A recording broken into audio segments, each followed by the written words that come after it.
Mês de outubro batendo a porta e as chuvas começam a cair nas áreas produtivas. Definitivamente já foi dada a largada para a safra 25-26, que é justamente o tema do episódio de hoje do podcast Ouço Agro, Gestão e Mercado, o seu podcast de inteligência e tendências no agro. E, excepcionalmente hoje, eu, Ana Lígia Lenati, coordenadora de produção agrícola aqui da CNA, estarei nos próximos minutos com vocês e com o Clayton Gauer, que é superintendente do Instituto Mato Grossense de Economia Agropecuária, para discutir quais são as perspectivas e quais os cenários que se apresentam para a safra que começa a ser cultivada. Ouça o Agro, o podcast do Sistema CNA-Senar. Venha com a gente e fique por dentro de tudo o que acontece no mundo do agro. Não esqueça de se inscrever no nosso canal do YouTube, no Spotify ou no seu tocador de podcast favorito. Clayton, eu gostaria muito de agradecer a sua presença, né? Você já é um conhecido antigo aqui do podcast, e eu queria começar trazendo um pouco o balanço da safra 24-25, porque a gente sabe que muito da tomada de decisão do produtor para uma safra nova depende dos resultados que ele teve na safra anterior, né? A gente teve um clima bom aí em Mato Grosso, uma produção que foi excelente, mas nem tudo foram flores, né? Exatamente. Então, Ana, obrigado, é um prazerzaço estar aqui com vocês, batendo um papo, trazendo um pouquinho do que o IMEA trabalha e um pouco dessa visão de mercado que nós enxergamos aqui para o produtor do estado de Mato Grosso, mas que também reflete, acho que, um pouquinho da realidade do que nós temos no Brasil afora. Então, realmente, a gente, e aí não é num tom pejorativo, inclusive, isso é uma leitura que o pessoal utiliza muito, né, que o produtor ele tem uma memória curta, porque principalmente esses momentos de dor e sofrimento que acabam vindo na realidade dele impactam na tomada de decisão do próximo ano, tanto para momentos bons quanto para momentos ruins. E esse é um movimento que e essa última safra, ela foi marcada meio que por esses dissabores, né? A gente viu um momento do produtor comemorando, um clima extremamente positivo, um desenho de safra que realmente foi excepcional, pensando do critério climático e também de produção. Nós alcançamos produtividades recordes aqui no estado de Mato Grosso, tanto para as culturas de primeira quanto para a segunda safra. Só que do outro lado, em relação aos preços, a rentabilidade, se não fosse esse superávit de produtividade que ele alcançou nessa temporada, ele estaria realmente com um gargalo ainda mais curto, né? Porque a situação que nós vimos nos últimos anos, diferente daquele momento de uma safra com uma rentabilidade extremamente elevada, não foi a realidade dessa temporada. Então, principalmente para os produtores arrendados, que tem uma situação mais delicada ainda. Então, esse posicionamento que nós vimos acontecendo na safra 24-25 trazem já alguns desafios, principalmente para o estabelecimento da cultura de primeira safra aqui no estado, e que, em sua grande maioria, é a cultura da soja, com margens mais apertadas, voltando, acho que uma dúvida principal de como vai ser o clima, mas voltando para uma média de produtividade histórica, pelo menos de maneira inicial, para realmente estabelecimento, definição das metas, porque os custos ficaram mais caros e na hora de o produtor fazer essa conta, fechar com taxa de juros mais elevada, crédito mais escasso, as opções que o produtor tem não são as melhores ou não são aquele mar mais tranquilo como nós vínhamos observando há alguns anos atrás. Exatamente, né? Quando a gente conversou, a gente teve algumas janelas interessantes, por exemplo, para compra de alguns nutrientes, para fertilizantes, de alguns insumos. Mas o crédito não estava disponível naquele momento, né? E ele ainda tinha um pouco de venda para fazer para ele poder tocar esse fluxo de caixa, né? Quer dizer, existem dificuldades, né? Exato, esse foi um ponto que tem um descompasso, né, entre vários momentos que o produtor tinha, talvez uma abordagem melhor, de repente vem uma notícia geopolítica que impacta os preços fertilizantes aqui no país, uma taxa de juros extremamente elevada, fornecimento de crédito, liberação de crédito não oportuno naquele momento, o produtor não conseguiu aproveitar as oportunidades, e na hora que realmente ele consegue estabelecer, agora também com um risco maior, né, a gente está vendo um movimento tanto do sistema bancário, ou quem fornece crédito, apertando um pouco mais o controle e ficando mais em cima do produtor, porque realmente o que nós vimos nos anos anteriores, até para um momento de RJs, reestruturação, estrutura de crédito mais com taxas menores, agora num momento bem mais delicado na tomada de decisão do produtor da safra, todo mundo ficando bem mais em cima dele para essas operações e o produtor tendo que buscar outras estruturas, outras possibilidades e até voltando, às vezes, uma tomada de crédito mais caro, através do barter ou outra estrutura, para tentar garantir pelo menos o pacote de insumos para um desenho inicial da safra que ele está preparando para 25, 26, que começou semeada no início do mês aqui no estado. Exatamente, isso mesmo que a gente ia até tocar no assunto, né? A Faria Lima ainda com um pouco de medo do agronegócio, né? Por mais que a gente entenda que os problemas que aconteceram também foi por falta de uma boa análise, né? Foram oportunidades oportunistas, na verdade, que entraram no mercado. Não isso de longe não reflete a realidade do agro, mas isso aconteceu e isso acaba se espalhando. Um plano safra que não tem o volume necessário e que nem sempre chega até a ponta. Então, foi interessante você falar dessa questão do barter, né? Que é a alternativa que acaba acontecendo, que acaba estando disponível para o produtor, mas nem sempre a relação de troca ela é boa, né? Exato. Esse é um ponto, né? A gente sempre tenta separar o joio do trigo nessa relação. Então, o movimento que nós tivemos dos últimos 3 anos para cá, principalmente os maiores movimentos de RJ, foram erros de gestão, erros de operação. Claro que tem alguns momentos pontuais ocasionados por um estresse climático, mas não foi a maioria, tanto é que a gente viu os movimentos, só realmente quem acabou atravessando aquele período de semear muito cedo, em grande parte da propriedade, mas que foi uma fatia pequena das operações, e que no frigir dos ovos é um balançar das árvores, que a gente chama, né, que realmente acaba trazendo e tirando essas pessoas do mercado, mas que no longo prazo, na estrutura total, o setor continua se organizando. Nós temos muitos produtores estruturados, capitalizados para fazer esse movimento de expansão, tanto é que se a gente for parar para analisar, e um risco que acho que todo mundo conversa, acho que deve conversar também com a CNA, é a leitura de que vamos diminuir a área cultivada se acontecem esses movimentos. Muito pelo contrário, a gente continua implementando um incremento de áreas cultivadas, porque essas estruturas, essas operações acabam simplesmente trocando de mãos, porque realmente os riscos acabam entrando de uma tomada mais escassa.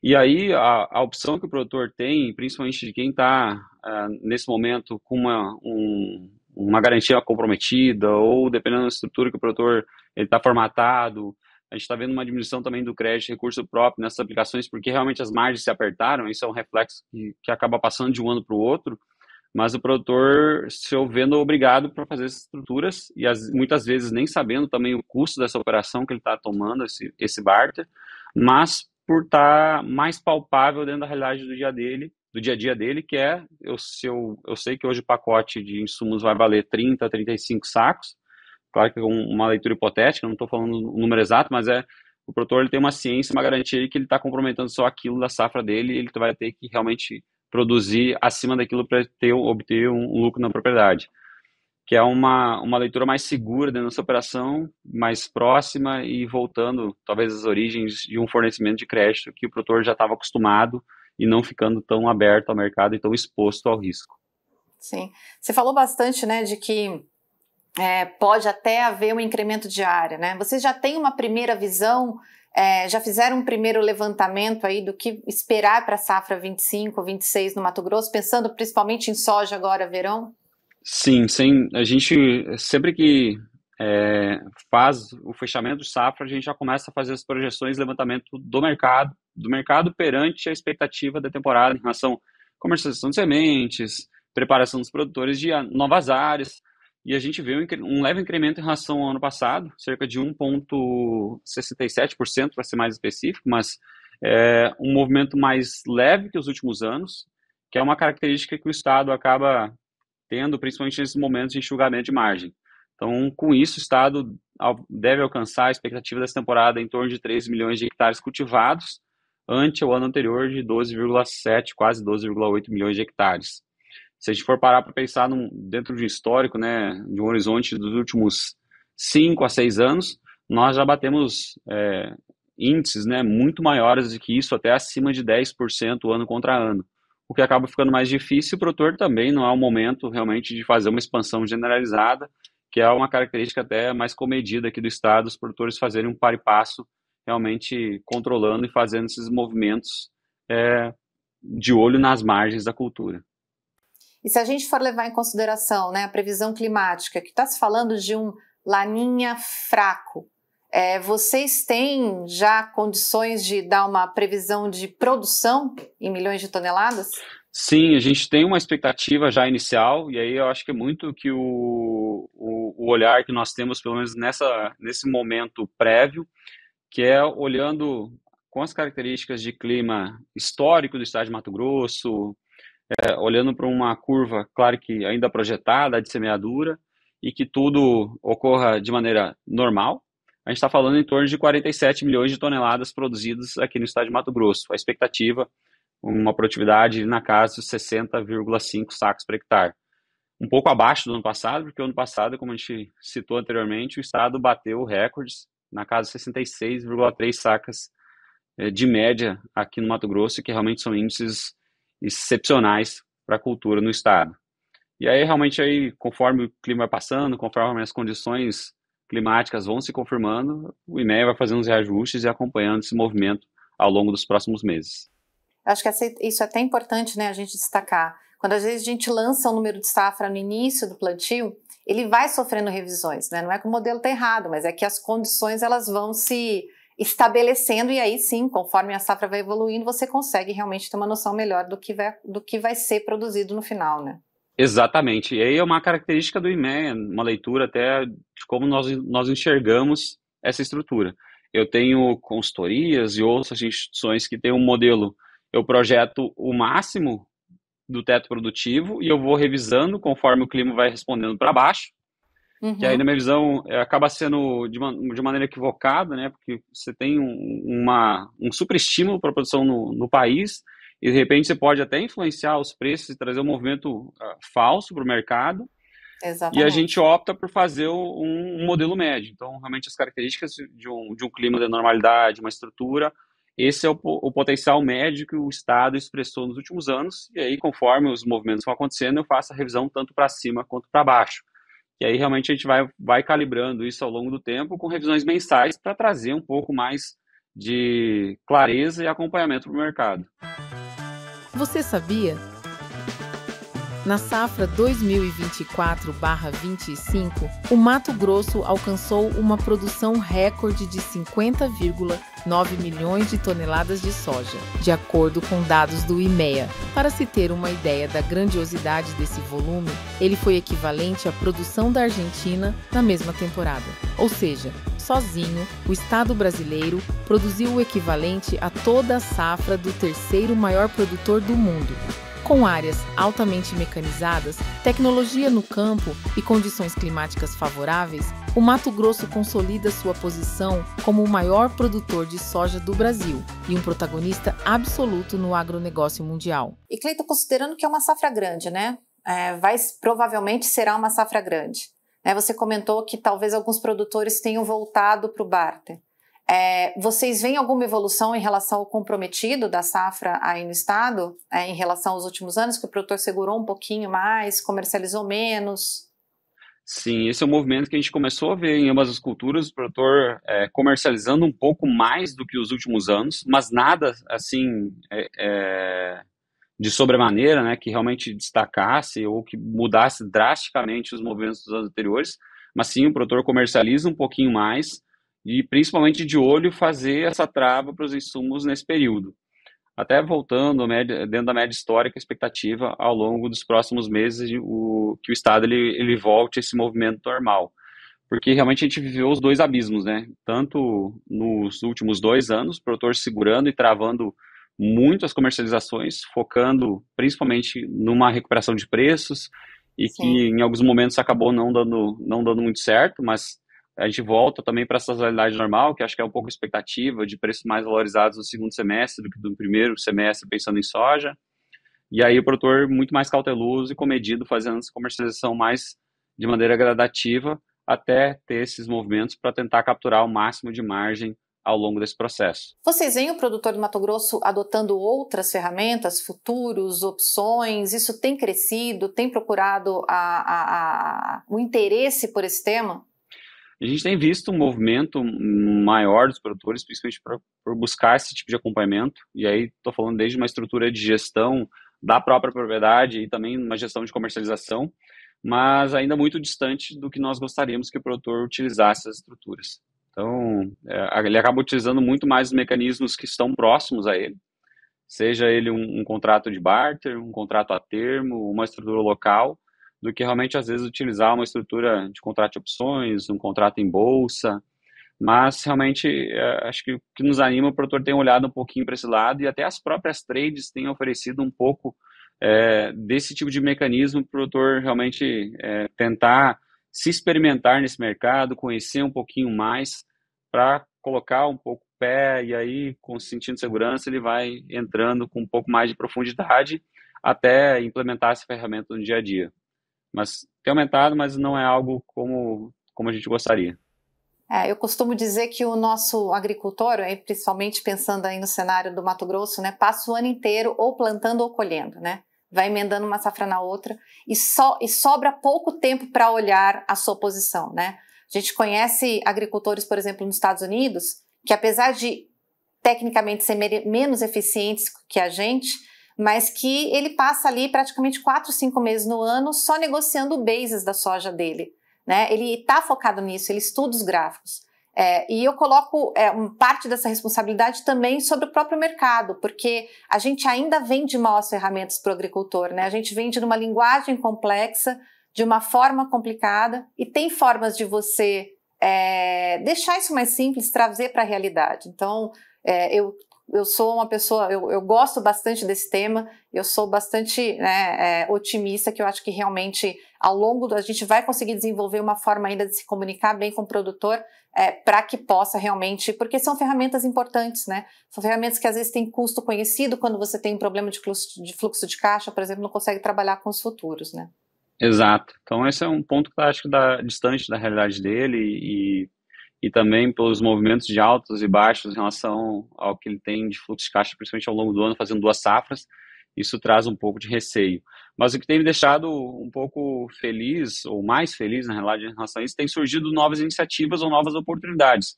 Às vezes não nesse formato de mercado financeiro, né, não focado em mercados futuros operados em bolsa, mas às vezes até contratos operados e entregues localmente, como tem surgido aqui no estado, que tem dado um pouco mais de estrutura e tirado um pouco dessa dificuldade em relação à distância que ele tem do mercado. Não é uma estrutura como a gente vê nos Estados Unidos, mas é uma adaptação à nossa realidade que pode ser uma ferramenta interessante ao produtor. Que é isso, né? A gente acaba sendo muito conectado a uma bolsa que responde ao que acontece nos Estados Unidos ou o que acontece no mundo, mas como ela vai afetar o produtor norte-americano. Então, é mais do que bem-vindo uma solução que reaja ao mercado local, né? Sem dúvida, sem dúvida. Se a gente pensar também, né, nesse volume que vai entrar, no tempo de entrada, já faz anos que a gente enfrenta diversos problemas logísticos, principalmente escoamento de safra, né? A gente tem recebido, né, cada vez mais reclamações em relação à umidade do grão e não tem o que se fazer em relação a isso, porque a colheita ela ocorre durante o período mais chuvoso. Você vê algum movimento da parte do Estado, mesmo que seja da União, mas para melhorar essas condições de armazenagem do produtor, ou o produtor buscando essa alternativa até para ele fugir do frete alto, né, do pico da colheita, que acaba diminuindo, derrubando o preço dele também na lavoura, né?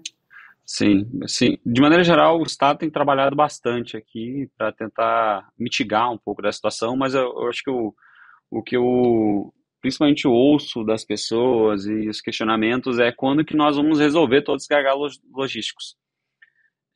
E aí eu fico sempre um pouco reticente, trazendo acho que talvez um pouco próximo da nossa realidade, que o produtor de Mato Grosso ele sempre acaba criando esse tipo de movimento pelo volume de produção. Então, Sim. A velocidade que nós conseguimos dar para os investimentos nunca é o suficiente para conseguir atender a evolução da demanda por essa logística, porque realmente o Estado cresce numa velocidade muito rápida. Mas o que a gente tem visto, assim, de maneira geral, que acho que traz um pouco, pelo menos,